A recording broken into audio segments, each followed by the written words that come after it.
आज की जो कहानी मैं आप लोग को सुनाने और बताने जा रहा हूँ, ये कहानी हरियाणा प्रदेश से शुरू होता है।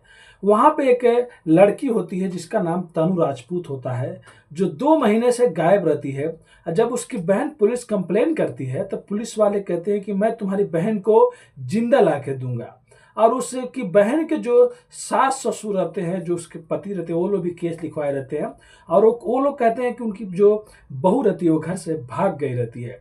लेकिन तनु की जो बहन होती है, बड़ी बहन, इस बहन को उसके घर वालों पर शक होता है। बार बार पुलिस वालों से कहती है, पुलिस वाले नहीं सुनते हैं।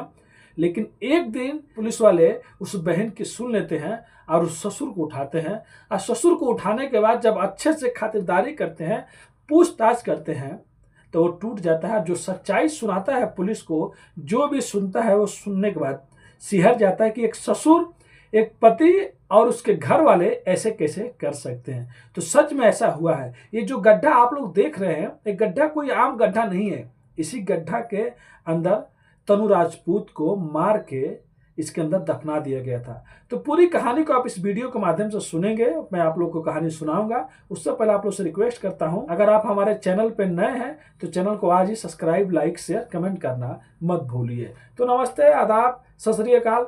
आज की जो सच्ची घटना मैं आप लोग को सुनाने और बताने जा रहा हूं, ये हरियाणा प्रदेश के फरीदाबाद पुलिस स्टेशन से शुरू होती है। एक लड़की होती है जिसका नाम तनु राजपूत होता है। 2023 में इसकी धूमधाम से एक अरुण नाम की लड़की से शादी होता है। तनु की फोटो आप लोग देख सकते हैं, उसके पति अरुण का भी फोटो आप लोग देख सकते हैं। तनु की जब शादी होती है तो कुछ महीने तो ठीक ठाक चलता है, लेकिन कुछ महीनों के बाद उसकी जिंदगी अब पहले जैसे नहीं रहती है, क्योंकि उसके घर वाले पहले से ही लालची होते हैं। दहेज के लिए उसे टॉर्चर करते थे, उसे धमकाते थे। लेकिन इसी बात पे थोड़ा थोड़ा झगड़ा हुआ करता था। और एक बार ऐसा आता है कि वही तनु अपने घर चली जाती है और आने के बाद लगभग कई महीने अपने घर पे रुक जाती है। उनके घर पे जाने के लिए नहीं कहती है, क्योंकि उसके घर वाले बोल के रखे रहते हैं कि दहेज के पैसे और लेके आना, जो लोग चाहते थे। लेकिन ये लोग देंगे तो देंगे कहाँ से। उसके बाद फिर से तनु जाने के लिए नहीं बोलती है, लेकिन उसके जो फादर होते हैं, घर वाले होते हैं, वो कहते हैं कि देखो बेटी, एडजस्ट करना पड़ेगा, नया नया शादी होता तो ऐसा होते रहता है। लेकिन उन लोगों को क्या मालूम रहता है कि आगे चल के एक बड़ी घटना का अंजाम होने वाला है। अब तनु जैसे दोबारा अपने ससुराल आती है, आने के बाद अब उसके घर में जो सास ससुर, जो उसकी एक ननद होती है, जो उसका पति होता है, इन लोग का बिहेवियर अलग और चेंज हो गया रहता है। अब जब कभी तनु की बड़ी बहन फोन किया करती थी तो वो लोग बात नहीं कराते थे। अप्रैल 2025 की होती है, 8 या 9 अप्रैल को, जब तनु की बड़ी बहन फोन करती है। और अक्सर फोन जब किया करती थी तो जो तनु राजपूत का जो ससुर होता है वो बात नहीं कराता था, बोलता है मैं इधर हूँ, मैं उधर हूँ। और जब 8-9 अप्रैल को तनु की बड़ी बहन फोन करती है तो भी कहता है कि मैं इधर हूँ, उधर हूँ, ठीक है मैं बात कराऊंगा, लेकिन बात नहीं कराता है। और उसके बाद 23 अप्रैल को वो फोन करता है और तनु की बड़ी बहन से कहता है कि तनु तो भाग गई है किसी के साथ में और हम लोग को मालूम नहीं। उसके बाद वो लोग जाके पुलिस स्टेशन में भी रिपोर्ट लिखवाते हैं। और पुलिस स्टेशन में रिपोर्ट लिखवाने के बाद 25 तारीख तक पुलिस स्टेशन में लोग रिपोर्ट लिखवाते हैं और कमिश्नर से भी मिलते हैं। और फिर बाद में ये खोज खबर पुलिस करने लगती है, घर पे आती है। घर पे आने के बाद पूछताछ करती है। और जहाँ पे आने जाने के बाद पुलिस को कुछ भी सबूत नहीं मिलता है। जब पुलिस उस घर वालों से पूछती है कि ये बताओ कि तुम उस दिन थे कहाँ, तो ससुर कहता है कि मैं ही घर पे था। और मैं घर पर आने के बाद, और जो मेरा बेटा था वो दूसरी जगह था, मेरी बेटी थी, और जो मेरी बीवी थी वो कहीं रिश्तेदारी में शादी में गई थी। ससुर का नाम भूप सिंह रहता है। अब ऐसे कर करके और भी दिन बीत जाते हैं। अप्रैल से मई आ जाता है, जून के महीना में आ जाता है, जून 2025 को। जो बहन होती है वो बार बार कहती है कि हो ना हो मेरी बहन के साथ में कोई ना कोई अनहोनी जरूर हुआ है। और 26 मई 2025 को तनु की जो बड़ी बहन होती है वो जब घर का दरवाजा खोलती है तो सामने एक दरवाजा पे पर्ची लटका हुआ रहता है। उस पर्ची में लिखा रहता है कि मैं अपने दूसरे लड़के से प्यार करती थी, ये लोग मेरे को ज्यादा परेशान करते थे, इसके लिए मैं ये सब छोड़ के यहाँ से जा रही हूँ। तनु की बड़ी बहन को शक होता है, क्योंकि वो उसका हैंड राइटिंग नहीं रहता है। प्लस अगर तनु अपने हाथों से कुछ लिखेगी तो उसका राइटिंग रहेगा। इस पर मतलब जो हम लोग फोटोकॉपी जैसे कराते हैं ना, मशीन से लिखवाते हैं, ऐसे रहता है टाइपिंग वाला। तो तनु भी जाकर पुलिस स्टेशन में कहती है कहीं ना हो, मेरे को डाउट है उसके घर वालों ने ही कुछ किया होगा, इसलिए कि पहले भी वो लोग फोन नहीं उठाते थे और मेरी बहन को टॉर्चर करते थे। पुलिस अब कहती है चलो अब एक बार और अच्छे से जांच करते हैं, क्योंकि ये लोग यूपी से रहते हैं, तनु के घर वाले यूपी से रहते हैं। अब ये लोग जाते हैं और जाने के बाद जब पुलिस जाती है और भूप सिंह को उठा के लेके आती है और अपने तरीके से अच्छे से मतलब पूछताछ करती है, थोड़ा खातिरदारी करती है, तब ससुर टूट जाता है। ससुर एक कहानी सुनाता है। ससुर कहता है कि मैंने तो 2 महीने पहले उसका कत्ल कर दिया था। अब वो लोग पूछते हैं कि तुम कत्ल क्यों किया? तो कहता है कि वो डेली घर में झगड़ा झगड़ा कर रही थी, किसी की बात नहीं सुन रही थी। तो उन्होंने पूछा, ठीक है तुमने कत्ल कैसे, मतलब कैसे किया? तब वो कहता है कि मैं एक दिन गन्ने का जूस लेकर आया और उसी में नींद की गोली मिला दी, नशे की गोली। मेरी बेटी भी पी कर सो गई नीचे वाले फ्लोर पर, और मेरी जो बहू थी ऊपर वाले फ्लोर पर सो गई, और मैं जाके उसका गला दबा के मतलब मर्डर कर दिया। अब पुलिस को भी लगता है मैंने तो केस सॉल्व कर दिया, लेकिन ये आधी कहानी थी, आधी सब चीज बात थी। वो तो अपने आप बोल रहा है कि हाँ मैंने कर दिया, लेकिन फिर बाद में बड़े बड़े अधिकारी लोग जब इसमें इन्वॉल्व होते हैं, थोड़ा और भी अच्छे से जांच होता है। जब पुलिस पूछती है कि तुम्हारा बेटा उस दिन कहाँ था, तो वो कहता है कि मेरा बेटा काम के लिए बाहर गया था। लेकिन कहते हैं ना कि सच्चाई कभी छुपती नहीं है। आरोपी चाहे लाख कोशिश कर ले बचने के लिए, कोई बच नहीं सकता है। जब उसके बेटे का कॉल डिटेल्स, कॉल लोकेशन निकाला जाता है, तो पता चलता है कि जिस दिन ये मर्डर किया था उस दिन उसका भी लोकेशन घर के आजू बाजू में दिखा रहा था। इसका मतलब उसका बेटा भी यहीं पे था, घर पे ही था। तो फिर अच्छे तरीके से पूछताछ होती है। उसका बेटा तो फरार रहता है। इससे जब अच्छे से पूछताछ होती है, फिर दूसरी कहानी निकल के सामने आती है। ये कहता है कि हम लोग उससे परेशान हो गए थे। परेशान होने के बाद दहेज वहेज वो नहीं देती थी, नहीं लाती थी।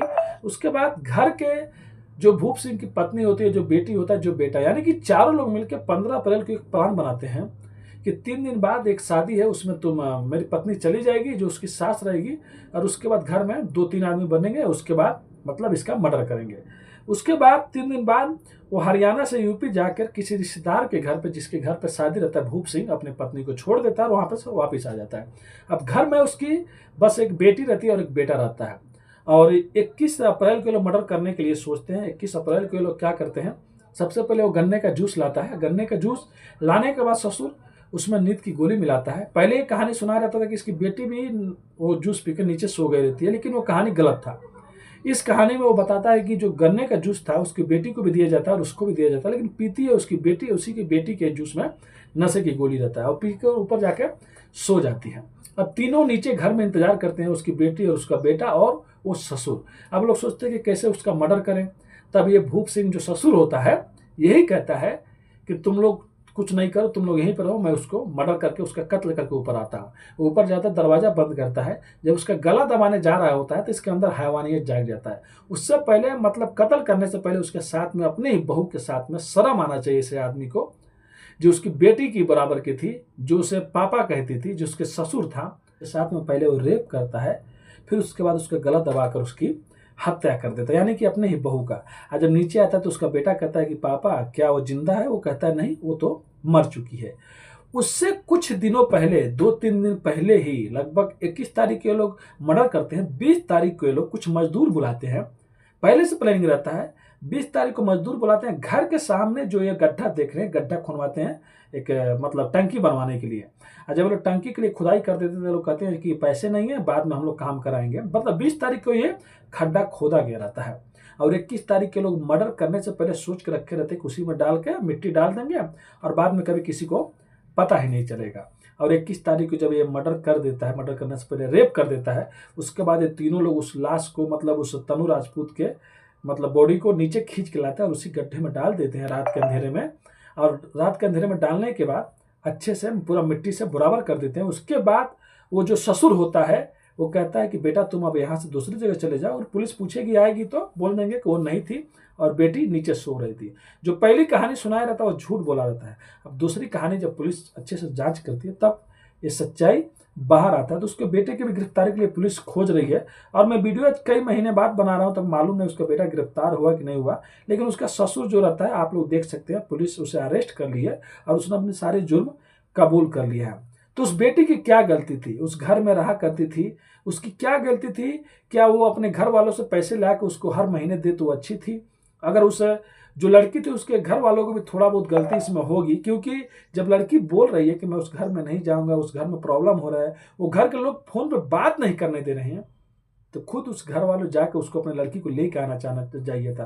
क्योंकि जब 9 अप्रैल को, 8 अप्रैल को जब लड़की की बड़ी बहन फोन कर रही थी और वो ससुर बात नहीं करा रहा, तो उससे पहले भी कई बार इधर उधर की बातें कर रहा था। तो इससे यही लग रहा है कि वो लोग कितना चालाक है, कोई ना कोई वो लोग प्लान बना रहे हैं, और होता भी यही है।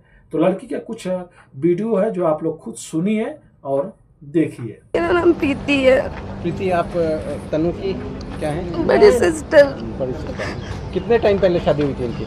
उसके 2 साल पहले शादी हुई थी। 2 साल पहले। अभी हुए भी नहीं 2 साल। अच्छा। तो क्या दिक्कत थी? कोई दहेज मांगते थे, परेशान उसे करते थे? टॉर्चर करते रहते थे कि पहले तो 1 साल के लिए घर पे छोड़ दिया उसे कि पैसे लेके अपने माँ बाप से कि चीज वीज लेके आ, तब तुझे ससुराल में रखेंगे, तब लेके आएंगे। तब लेके नहीं गए वो लोग। 1 साल तक घर पर थे? 1 साल तक मम्मी एक्सपायर हो गई थी, फिर वहीं पे छोड़ दिया था। फिर 1 साल बाद पापा करने आए थे, बड़ी उससे रख ली और फिर बात भी नहीं कराते वो लोग।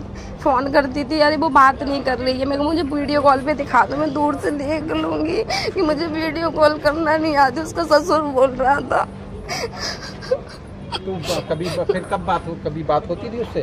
कभी नहीं, 1-2 बार बात हुई है बस, और बाकी कभी बात ही नहीं कराई उसने। तो ये जब बताया, कितने टाइम पहले बताया कि वो घर से चली गई है? जी अभी 2 महीने हुए भी नहीं है। 23 अप्रैल को बोला कि घर से चली गई है। मैंने 9 को फ़ोन किया तो मुझे ऐसे अजीब सा लग रहा था। 9 अप्रैल को मैंने फ़ोन किया तो मेरी पापा जी मेरी बहन से बात करा दो कि नहीं बेटा मैं फैक्ट्री निकल आया हूँ, मैं बाद में बात कराऊंगा, क्योंकि आप तो हमेशा फैक्ट्री रहे। हमेशा जब भी फ़ोन करो तो ये बोलता कि फैक्ट्री में आ गया हूँ, या फिर मैं मार्केट में कभी बात नहीं कराता है। मैं आज कैसे भी करके मेरी बात करा देना। फिर उसने पलट के फ़ोन ही नहीं किया। 23 को फ़ोन कर दिया कि ऐसे ऐसे चली गई है वो। फिर आपको शक हुआ लोगों को? तुरंत ही शक हो गया कि इसकी कुछ वो है, इसी ने कुछ किया, मार दिया। तुरंत ही बोला, पल्ला थाना पे बोला, वहाँ पे भाग रहे हैं, वहाँ से यूपी से आ रहे हैं, टैक्सी वाली गाड़ी करके आ रहे हैं। कोई सुनवाई कहीं पे कुछ भी नहीं थी। वहाँ पे बोल देते अरे मैं तुम्हारी लड़की जिंदा ला के दूंगा, बट कुछ नहीं हुआ वहाँ पे भी। अब क्या हुआ? कुछ नहीं है, बस रात में फ़ोन किए कि ऐसे ऐसे सबूत मिल गए कि आप सब लोग आ जाओ। तो वहाँ पे गड्ढा था, पहले बोला कि गड्ढा खुदवा लो, लेकिन नहीं, मैंने तो वो सोफ्ता बनवाया है। पुलिस वाले भी कह रहे सोफ्ता है वहाँ पे, मतलब पल्ला थाना वाले, तो उनने भी कोई वो नहीं करी। अगर पुलिस समय पे कार्रवाई करती तो? कोई कार्रवाई नहीं थी, कुछ भी। कार्रवाई अगर होती तो 2 महीने नहीं होते। इतने भग के आ रहे, एक भी नहीं सुना किसी ने भी। यहाँ भग रहे हैं, वहाँ भग रहे हैं, और उनको बिठा लेता था। हमसे कहते तुम लोग जाओ, तुम्हारी लड़की मैं जिंदा ला के दूंगा। पता नहीं पैसे भर दिए, क्या कर दिए, कुछ भी नहीं सुना उसने। तो ये जो कहानी जो सुने हैं, लड़की की बड़ी बहन थी तनु राजपूत की, जिन्होंने पहले ही उनको शक था, डाउट था, लेकिन अब करे तो बाद में क्या कर सकते हैं। फिलहाल वो लोग अभी जिंदगी भर जेल में ही सड़ेंगे, क्योंकि जिस तरीके से उन्होंने प्लान बनाया, मर्डर किया, उनको एक बार भी तरस नहीं आया। किसी की बेटी, किसी की बहन है, और इतनी निर्मम तरीके से हत्या किया। फिर हत्या को करने के बाद 2 महीना तक पुलिस की आंख में धूल झोंकते रहे और बचते लगे कि आरोपी कितना भी चालाक हो, सच्चाई सामने आ ही जाती है। इस तरह भी सच्चाई सामने आ जाती है। इस कहानी को सुनाने का उद्देश्य किसी का भी दिल दुखाना नहीं है दोस्तों, बस आप लोग को जागरूक और सचेत करना है। अगर आपकी बेटी बहन कहीं भी शादी किए हैं या कहीं पे है, अगर उसको प्रॉब्लम हो रहा है, परेशानी हो रहा है, तो उसकी परेशानियों को समझिए। उसको ये मत कहिए कि एडजस्ट करो, या नए नए शादी में ऐसा होता है। उसको सोचिए कि उसके घर के लोग कैसे हैं। अगर शायद पहले घर वाले थोड़ा भी अगर मतलब उस लड़की की परेशानी समझ लेते तो शायद तनु राजपूत जिंदा होती। लेकिन करे तो क्या करें, ये समाज का ही एक ऐसा मतलब चलते आ रहा है। किसी की भी बेटी बहू होती है तो लोग कहते हैं कि चलो थोड़ा बहुत परेशानी हो रहा है, सही हो जाएगा, अच्छा हो जाएगा, लेकिन आगे होने वाला क्या रहता है किसी को मालूम नहीं रहता है। तो ऐसे जो 2 लोग दरिंदे होते हैं, जो लोग ऐसे लड़कियों का मतलब कत्ल करते हैं, इनको हमेशा जेल में सड़ना चाहिए। सरकार को ऐसा एक कानून लाना चाहिए, जो भी लड़कियों के साथ में अक्सर दहेज के लिए या मारते पीटते हैं, अगर वो कुछ गलत करते हैं तो उनको सजा भी बहुत कड़ी से कड़ी मिलेगी, ताकि आने वाले समाज को ये सबक मिल सके। किसी की बेटी, किसी की बहन या किसी का बेटा कोई भी जुर्म करने से पहले एक बार नहीं 1 लाख बार सोचे। कहानी सुनाने का उद्देश्य किसी का भी दिल दुखाना नहीं है दोस्तों, बस आप लोग को जागरूक और सचेत करना है। मिलते हैं नेक्स्ट वीडियो में फिर से कुछ सच्ची कहानियों के साथ। अभी के लिए अलविदा लेते हैं आप लोगों से। धन्यवाद।